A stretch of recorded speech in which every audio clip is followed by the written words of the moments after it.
kien fiq triqtu biex jiltaqa' ma' sħabu fix-xatt tal-belt ħalli fil-5 ta' filgħodu jaqbad il-katamaran lejn Pozzallo sabiex iqatta' ġurnata jsuq il-mutur fi Sqalija. Iżda Michael Xiberas ta' 37 sena minn Ħattart, missier ta' tifel ta' 2 u nofs baqa' ma wasal qatt. Ftit wara li ħareġ mid-dar għal ħabta ta' 3:15 ta' filgħodu, Xiberas kien involut f'inċident traġiku fi triq notabile. Jirriżulta li s-sewwieq tal-mutur kien nieżel min-naħa tar-Rabat lejn il-belt. Ma li wasal qrib il-kappella tal-kaċċatura sab ma' wiċċu karozza Chrysler misjuqa minn ġuvni ta' 23 sena mill-Imġar illi kien sejjer lejn ir-Rabat. Allegatament iż-żagħżugħ mill-Imġar tilef il-kontroll tal-karozza mara n-naħa l-oħra ta' triq u ħabat ħedon mal-mutur. Mad-daqqa Xiberas ittajjar minn fuq il-mutur u tara għal diversi metri fl-ajru bil-karozza li laqtitu tispiċċa ddur u tieqaf ma' siġra tħares fid-direzzjoni opposta. Fuq il-post minnu fih issejħet ambulanza, il-protezzjoni ċivili u anke l-pulizija li iżda kull ma sabu kien is-sewwieq tal-karozza li kienet isofri minn xi ġrieħi. Minnu fih bdiet tfittxija s-sewwieq tal-mutur fl-għelieq tal-madwar u taħt il-karozza involuta. It-tfittxija baqgħet sejra sas-sebħ u peress li ma kienx hemm ħiel tar-raġel intalbet l-assistenza tal-Forzi Armati. Fuq il-post minn ftit wara li seħħ l-inċident kien hemm il-ġenituri tax-Xiberas.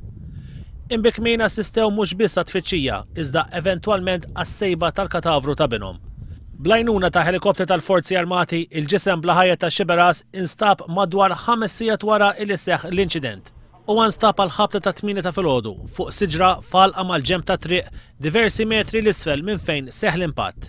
It-triq inżamet magħluqa għal ħin twil bil-każ qed ikun investigat mill-Ispettur Kevin Farrugia tad-Distrett bl-inkjesta mmexxija mill-Maġistrat Jacqueline Padovani.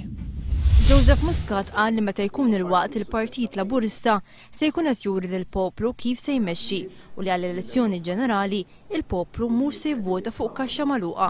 Aħna mhux ħammorru b'lista ta' wedi, aħna ħammorru b'roadmap strateġika x'ħankun qegħdin nagħmlu u x'mhux ħankun qegħdin nagħmlu. Ovvjament. U għax-xogħol il-kbir li qegħdin nagħmlu bħalissa taħt it-tmexxija ta' Sieħbi Carmenu Vella. Jekk ħawwedu xi ħaġa, m'hemmx logħob imbagħad ħawwed huwa għax nafu li tista' titwettaq.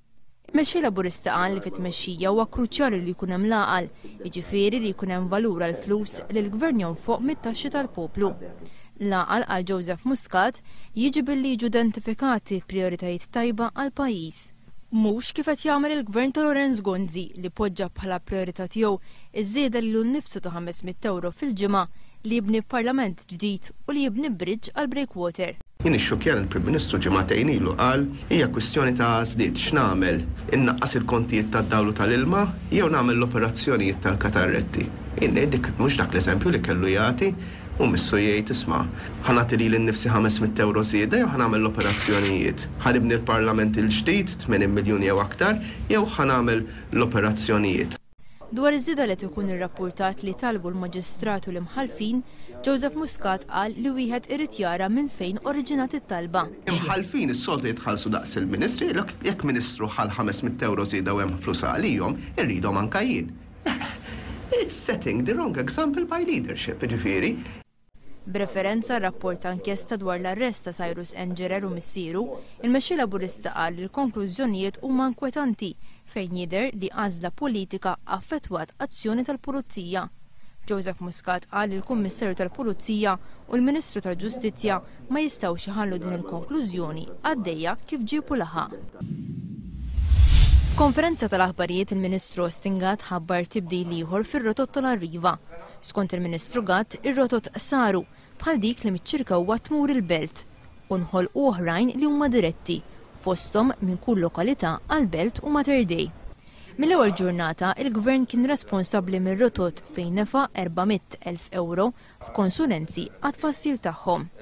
Kull darba li nbidlu r-rotot pajjiżna daħal fi spiża li iżda skont il-Ministru Gatt, il-Gvern qed iħallas biss parti minnha. Fl-istess waqt li Austin Gatt għal darb'oħra kellu jerġa' ibiddel ir-rotot li jagħmel huwa stess leċċurilu, qal li l-Arriva għad għandhom problemi fuq livell ta' middle management. Waqt il-konferenza tal-aħbarijiet, Austin Gatt kien mistoqsi dwar il-weda li jagħmel fit-2 ta' Lulju waqt iċ-ċeremonja għat-tnedija tar-riforma tat-trasport pubbliku.